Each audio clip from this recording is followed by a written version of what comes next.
روزانہ دینی معلومات حاصل کرنے کے لیے چینل کو ابھی سبسکرائب کریں، ویڈیو کو آگے شیئر لازمی کریں۔ آپ جا کر سیرت پڑھیں، حضور علیہ السلام نے پیون کا لباس بھی پہنا اور کبھی کبھی 27 اونٹ کی قیمت دے کر ایک جبہ بھی خریدا۔ اس کا مطلب یہ ہے کہ پیون کا اس لیے پہنا کہ اگر غربت آ جائے تو تیرے پیون پر رسول اللہ نے اپنی سنت کا پردہ ڈال دیا ہے۔ یہ مطلب نہیں کہ کوئی محفل میں پیون والا پہن کر کے آئے گا تو لوگ اس کی غربت کا مذاق اڑائیں گے، بلکہ اللہ کے رسول نے پیون والا پہن کر غریبوں کے لیے سنت بنا دی۔ اور اگر کوئی قیمتی پہن کے آئے گا تو کوئی اس کو مغرور نہ کہے۔ 27 اونٹ دے کر کے جبہ خرید کر قیمتی پہننا بھی اپنی امت کے لیے سنت بنا دیا۔ تو اب غربت مسلط کی جا رہی ہے، اور غربت اللہ کے رسول علیہ السلام فرماتے ہیں کبھی کبھی انسان کو کفر تک لے جاتی ہے۔ غربت کی وجہ سے لوگ کفر تک بک دیتے ہیں۔ یہ لوجوں میں بکنے والی بچیاں، ارتداد کا فتنہ، ایمان پر منڈلاتے ہوئے خطرات، اس میں سب سے بڑی وجہ ایک غربت بھی ہے۔ غربت کی چکی میں لوگ پس رہے ہیں۔ اس لیے میں بہت طویل میں عرض کر چکا ہوں کہ عصر کا وقت قریب ہے، جلدی سے اپنی گفتگو کو شارٹ کر کے مکمل کرنا ہے۔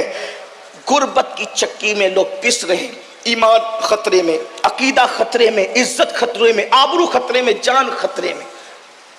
امام سفیان ثوری رضی اللہ تعالیٰ عنہ فرماتے ہیں اپنی تجوریوں سے مال نکال کر بازاروں میں لگاؤ، تجوریوں میں مال رکھنے کی بجائے مارکیٹ میں لگاؤ، کیونکہ آدمی مالدار نہیں ہوگا تو زکوٰۃ کیسے دے گا، مالدار نہیں ہوگا تو مسجدیں کیسے بنے گی۔ کبھی کبھی لوگ مالداروں کی اتنی مذمت کرتے ہیں کہ ایسا لگتا ہے کہ انسان کو صرف 2 چادروں پہ زندگی گزارنا چاہیے۔ ایسا نہیں ہے۔ آپ سے میں عرض کرنا چاہتا ہوں، اگر بلال حبشی جیسی ہستی نے مال کی قلت کی وجہ سے عشق مصطفیٰ کی بنیاد پر اگر جنت کا مژدہ سنا ہے تو عثمان غنی جیسے مالدار نے اپنے مال کی بنیاد پر رسول اللہ سے 2 مرتبہ جنت خریدنے کا شرف حاصل کیا ہے۔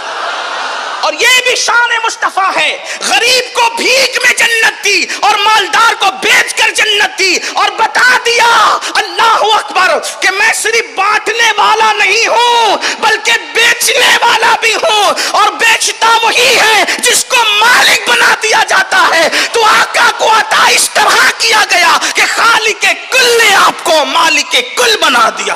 جہاں بانی عطا کر دے، بھری جنت ہبا کر دے، نبی مختار کل ہے جس کو جو چاہے عطا کر دے، نبی مختار کل ہے جس کو جو چاہے عطا کر دے، اور جہاں میں ان کی چلتی ہے وہ دم میں کیا سے کیا کر دے، زمین کو آسماں کر دے، سریا کو سرا کر دے۔ آؤ غربت کا خاتمہ کیسے ہو، اس پر چند چیزیں۔ نمبر 1، غربت کے خاتمے کی کوشش کرنا ہے، بالخصوص نئی جنریشن کو، نئی نسل کو۔ لوگ کہتے ہیں غربت جب رسول اللہ نے پسند کی تو ہم کیوں غربت سے نکلے؟ ہم نے کہا بیماری بھی تو پسند کی، لیکن ساتھ میں یہ بھی کہا بیمار پڑو تو بیمار مت پڑے رہو، بلکہ بیمار پڑو تو بیماری کا علاج کرو۔ بیماری آ جائے شکر کرو، شکوہ نہ کرو، علاج کرو۔ ایسے ہی غربت آ جائے شکوہ نہ کرو، اس کا علاج کرو۔ غربت کا علاج کیا ہے؟ نمبر 1، مسلمان تجارت کی طرف توجہ دیں، ہم تجارت کریں۔ مزدوری کو اسلام نے پسند نہیں کیا۔